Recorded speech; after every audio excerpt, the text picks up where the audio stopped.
O Felipe Oliver 13 mandou aqui também. Sei que os dois são geeks.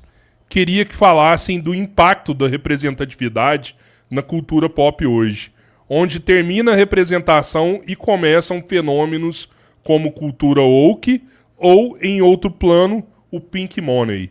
Michele, se você puder começar aí, 3 minutos, depois o Miorim, 3.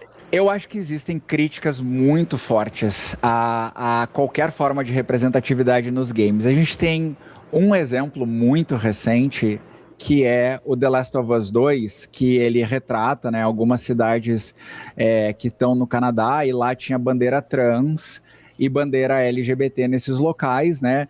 E ainda tem uma figura de uma mulher que não segue padrões ultrafemininos, que é a Abby, né? A Abby é extremamente musculosa e ela tem, inclusive, a sua modelo de corpo como uma lutadora de MMA, né?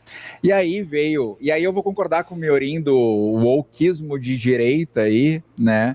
Nesse ponto, porque veio uma galera, porra, criticar pra caralho o fato da escolha de uma mulher musculosa como sendo uma pseudo-antagonista. Não vou dar spoilers aqui do jogo, porque pode ser que alguém queira jogar, né?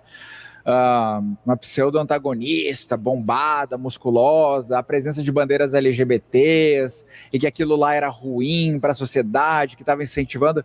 Puta que pariu, velho. É uma bandeira num jogo pós-apocalíptico onde tem um monte de monstro comendo teu pescoço e tu tá reclamando disso, né? E aí é muito engraçado que o mesmo não aconteceu num jogo muito mais liberal, que é o Baldur's Gate 3. Porque o Baldur's Gate 3, não só tu tem relações homossexuais, como tu tem a representação de pessoas trans lá. Baldur's Gate 3, tu tem uma liberdade de fazer um monte de coisa. Mas ninguém conseguiu contestar isso porque é um jogo bom pra caralho, entendeu? Então, mas aí vem, por exemplo, eu acho que foi o Dragon Age, eu acho, o último que saiu, que daí ele tentou emplacar um pouco de diversidade, mas o jogo tava ruim. O jogo tava ruim pra caralho, graficamente, a história do jogo tava ruim, e aí essa galera aí, que inclusive defendeu Stellar Blade, que tem uma história péssima e graficamente é horroroso, foi lá e criticou, então, o Dragon Age, né? Então é muito engraçado. Qualquer forma de representação, ela vai haver uma tentativa de crítica ou de cancelamento. Mas um roteiro bem escrito, uma história bem escrita, acaba fazendo com que essas pessoas até consumam esse produto, mesmo enquanto elas estão criticando aí por fora. Eu acho que é importante ter representação, porque pessoas trans existem, pessoas gays existem, pessoas pretas existem, e os jogos têm que mostrar que essas pessoas existem. Miorim? Em termos práticos, um exemplo que eu acho razoável. Aliás, deixa eu comentar antes a questão de Cristo. É verdade que Cristo, de fato, andou com pessoas que eram pecadoras, mas só após elas renunciarem ao pecado. Essa parte é muito importante. Sobre Baldur's Gate, é o meu segundo jogo mais jogado na Steam. Eu tenho 362 horas de Baldur's Gate jogado. Mas existe uma diferença fundamental aqui entre aquilo que a gente poderia declarar um jogo com uma questão woke e aquele que possui certa representatividade. A grande questão é, a história é organizado em torno da superação de um estado de minoria desse indivíduo em particular? Ou seja, o cerne é a forma como aquela minoria subverteu a estrutura do mundo para se reafirmar?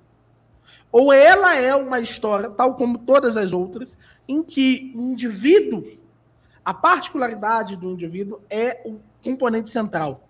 Nós olhamos para a história como a capacidade de entregar uma determinada mensagem ou da superação de um certo indivíduo, de uma realidade direta e clara. E assim, em termos práticos, quando a gente vê, por exemplo, compara Matrix, por exemplo, que é um filme voltado à questão da representatividade. Nós temos ali uma história que a história per se não depende dessa estrutura, não depende da superação da minoria através desse tipo de análise. Então, quando a gente tem esse tipo de narrativa, nós geralmente destruímos os filmes que a gente gostaria de ajudar. Então, um exemplo muito simples. She-Hulk. A história dela é sobre como ela é uma mulher que supera seus limites. E esse ser mulher é a característica fundamental da personagem. Não há um traço que caracteriza aquele personagem numa questão direta e específica. Todos os grandes padrões de decisão acerca da pertinência de determinadas falas é superado pelo fato que ela exerce um papel. E aí é lógico que aqueles que defendem que esse papel dizem que todo mundo sempre exerce um papel, de uma forma ou de outra. E que não há muito o que se falar de uma neutralidade em relação a esses fenômenos. E eles vão dizer que a própria existência, a não existência desse componente em que o indivíduo personiza a sua minoria é a personização da heteronormatividade, do padrão. Só que isso é subverter a própria lógica da narrativa. Porque na narrativa nós a encaramos de forma individual. O indivíduo não convive socialmente com o filme. Todo indivíduo percebe, encara e interage com o filme no particular. E no particular as histórias precisam, sim, de ter uma vida própria, independente dessa tentativa de desconstrucionista que existe hoje no Hollywood.